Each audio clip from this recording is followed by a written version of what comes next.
नमस्कार, मेरा नाम डॉक्टर किशोर कुमार है। मैं हैदराबाद के पेस हॉस्पिटल्स में नेफ्रोलॉजिस्ट और किडनी ट्रांसप्लांट स्पेशलिस्ट का काम करता हूं। आज हम किडनी फेलियर यानी गुर्दा की बीमारी के बारे में जानेंगे। हमारे शरीर में दो गुर्दे हैं, एक राइट साइड और एक लेफ्ट साइड पेट के अंदर। गुर्दों का काम यह है कि हमारे शरीर में या खून में जो भी कचरा भर जाता है दिन ब दिन या वेस्ट प्रोडक्ट जिसको हम बोलते हैं, वो पेशाब के माध्यम से बाहर निकालना है।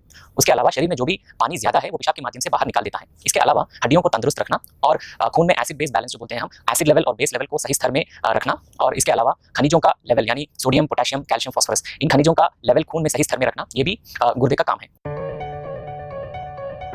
जब गुर्दा काम करना बंद कर देता है या जब किडनी फेलियर हो जाता है, ये सारी चीजें किडनी या गुर्दा काम कर नहीं पाता है, तो उसकी वजह से खून में कचरा भर जाता है, यानी वेस्ट प्रोडक्ट जो भी है जो शरीर में बनता है वो खून में भर जाता है और पानी शरीर में ज्यादा हो जाता है और खनिजों का लेवल ऊपर नीचे हो जाता है और खून में एसिड बढ़ जाता है और हमारी हड्डियां वीक हो जाती हैं।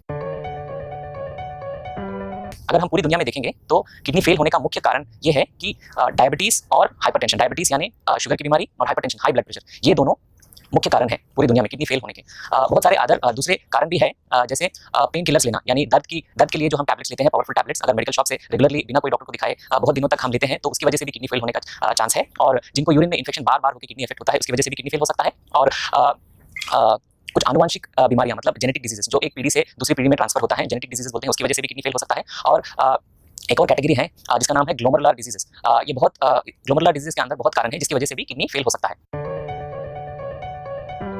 किडनी की बीमारी एक ऐसी बीमारी है जो शुरुआत में पता नहीं चलता है, आदमी ठीक से ही रहता है, उसको कोई लक्षण नहीं रहते हैं। जैसा किडनी का बीमारी बढ़ जाता है, जैसा किडनी का जो भी बीमारी है उसका स्टेज बढ़ जाता है, तब लक्षण बाहर आते हैं। तो क्या लक्षण हो सकते हैं किडनी की बीमारी के? तो पेशाब कम आना और शरीर फूल जाना, पैरों का फूलना और भूख नहीं लगना, उल्टी होना, खुजली होना, नींद ठीक से नहीं आना और खून में ब्लड लेवल में यूरिया क्रिएटिनिन लेवल बढ़ जाना और ब्लड में एसिड बढ़ जाना, ये सभी किडनी फेलियर की वजह से हो सकते हैं।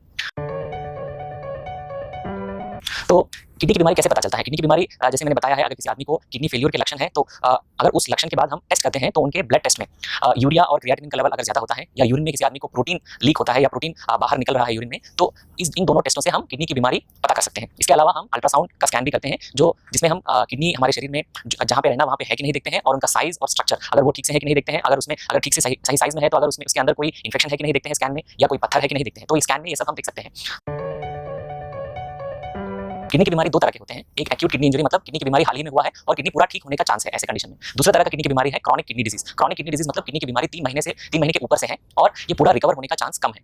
तो अगर किसी आदमी को क्रॉनिक किडनी डिजीज है, यानी किडनी पूरा रिकवर होने का चांस नहीं है, तो उसमें 5 स्टेज है, स्टेज 1 टू स्टेज 5। तो जैसे मैंने पहले ही बताया है, किसी आदमी का अगर किडनी पूरा फेल हो जाता है, दो ही रास्ते हैं, एक किडनी ट्रांसप्लांट करना या डायलिसिस पे रहना। पहले हम डायलिसिस के बारे में बात करेंगे। डायलिसिस का मतलब ये है कि खून को साफ करना है, जो भी किडनी का काम करता है, जो भी किडनी काम करता है हमारे शरीर में, जो है कचरा निकाल देना, वो हम बाहर किसी मशीन या फिल्टर के जरिए हम करते हैं, उसको हम डायलिसिस बोलते हैं। तो डायलिसिस में भी दो तरह के डायलिसिस है, एक हीमोडायलिसिस और एक पेरिटोनियल डायलिसिस। हीमोडायलिसिस में खून को डायरेक्टली फिल्टर किया जाता है एक फिल्टर में। तो हीमोडायलिसिस के लिए पहले पेशेंट को एक फिस्टुला बनाना पड़ता है हाथ में एक फिस्टुला, मतलब छोटा ऑपरेशन करके दो नसों को जोड़ा जाता है, जिसको हम बोलते हैं आर्टेरियोवेनस फिस्टुला। वो फिस्टुला बनने के बाद दो नीडल लगा के पाइप के द्वारा हम खून को बाहर निकाल के एक फिल्टर में भेज के वहाँ पे ब्लड का फिल्ट्रेशन होता है, खून का फिल्ट्रेशन होता है, और जो भी फिल्टर्ड खून है होता है, खून का फिल्ट्रेशन होता है, और जो भी फिल्टर्ड खून है वो वापस शरीर में भेजा जाता है। ये हफ्ते में 3 बार किया जाता है और डायलिसिस यूनिट में करते हैं, इसको हम हीमोडायलिसिस बोलते हैं। दूसरे तरह का डायलिसिस है पेरिटोनियल डायलिसिस। पेरिटोनियल डायलिसिस हम हमारे पेट के माध्यम से ही करते हैं। हमारे पेट के अंदर एक जगह होता है जिसका नाम है peritoneal cavity. Okay, peritoneal cavity में हम बाहर से एक पाइप डाल देते हैं पेट के अंदर, जो परमानेंट वहीं पे रहता है, और पेरिटोनियल कैविटी में पाइप डालने के बाद हम डायलिसिस फ्लूइड बोल के एक फ्लूइड रहता है जो बैग्स में आता है, जो हमारे पेट में हम डाल देते हैं। पेट में डालने के बाद जो भी फ्लूइड हम डालते हैं, 2 लीटर का फ्लूइड, उसमें पूरा कचरा हमारे खून से उसमें ट्रांसफर हो जाता है और हमारे शरीर में जो भी ज्यादा पानी है उसमें आ जाता है, और 6 से 8 घंटे के बाद जो भी हमने वो डायलिसिस फ्लूइड पेट के अंदर डाला है उसको फिर से उसी पाइप के द्वारा बाहर निकाल देते हैं, और निकालने के बाद नया पैकेट डाल देते हैं। हमारे शरीर में जो भी ज्यादा पानी है उसमें आ जाता है, और 6 से 2 लीटर का फ्लूइड, उसमें पूरा कचरा डायलिसिस फ्लूइड बोल के एक फ्लूइड रहता है जो बैग्स में आता है, जो हमारे पेट में हम वहीं पे रहता है, और पेरिटोनियल कैविटी में पाइप डालने के बाद हम डायलिसिस फ्लूइड बोल के एक फ्लूइड रहता है जो बैग्स में आता है, जो हमारे पेट में हम डाल देते हैं। पेट में डालने के बाद जो भी फ्लूइड हम डालते हैं, 2 लीटर का फ्लूइड, उसमें पूरा कचरा हमारे खून से उसमें ट्रांसफर हो जाता है और हमारे शरीर में जो भी ज्यादा पानी है उसमें आ जाता है, और 6 से 8 घंटे के बाद जो भी हमने वो डायलिसिस फ्लूइड पेट के अंदर डाला है उसको फिर से उसी पाइप के द्वारा बाहर निकाल देते हैं, और निकालने के बाद नया पैकेट डाल देते हैं। तो ऐसा वाला डायलिसिस जो हम पेरिटोनियल डायलिसिस बोलते हैं, इसको हम डेली करना है। इसका नाम है continuous ambulatory peritoneal dialysis. Transplantation मतलब गुर्दा प्रत्यारोपण, यानी नया गुर्दा शरीर में लगाना है किसी डोनर से लेके। तो डोनर कौन हो सकता है? डोनर लिविंग डोनर हो सकता है या कैडावर हो सकता है। कैडावर मतलब डिसीज डोनर, यानी किसी कोई ब्रेन डेड वाला पेशेंट, जिनका ब्रेन डेड हो जाता है कोई एक्सीडेंट की वजह से या ब्रेन इंजरी की वजह से या ब्रेन में ब्लीडिंग होने की वजह से, जिनका ब्रेन डेथ होता है, उनको हम ब्रेन डेड पेशेंट्स बोलते हैं। उनमें से किडनी निकाल के किडनी फेलियर पेशेंट्स में लगा देते हैं। ये डिजीज डोनर ट्रांसप्लांटेशन कहा जाता है।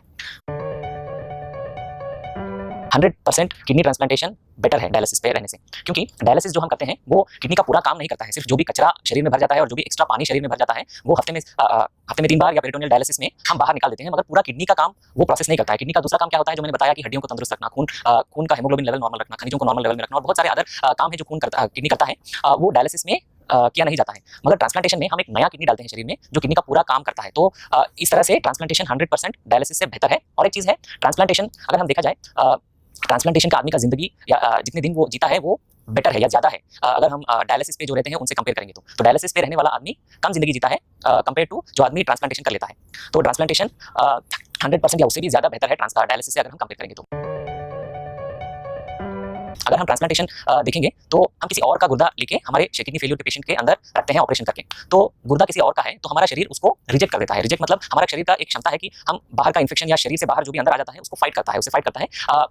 हमारे रोग निरोधक शक्ति जो बोलते हैं वो उसको अटैक करके या इन्फेक्शन को अटैक करके उसको निकाल देता है शरीर से। वैसे ही अगर हम किसी और का गुर्दा हमारे शरीर में लगा देते हैं तो हमारा रोग निरोधक शक्ति वो जो नया गुर्दा हम डालते हैं उसको रिजेक्ट करके उसको डैमेज करने का चांस है। तो वैसा नहीं होने के लिए हम किडनी ट्रांसप्लांटेशन पेशेंट्स को कुछ टैबलेट या दवाई देते हैं जिसकी वजह से उनका रोग निरोधक शक्ति कम हो जाता है। अगर रोग निरोधक शक्ति कम हो जाता है तो उनका इन्फेक्शन आने का रिस्क है। तो ट्रांसप्लांटेशन के बाद नया किडनी डाल देते हैं और किडनी ठीक से काम करता है, मगर ट्रांसप्लांटेशन का रिस्क ये है कि किडनी रिजेक्ट हो सकता है और पेशेंट को ट्रांसप्लांट के बाद इन्फेक्शन होने का चांस है। गुर्दे की एक ऐसी खराबी भी होती है जिसके अंदर जिस्म के अंदर कोई सोजिश नहीं होती, यूरिन भी ठीक हो रहा होता है और इसके अंदर काफी एडवांस स्टेज पे जाके पता चलता है कि गुर्दा खराब है और इसमें एलर्जी, दर्दों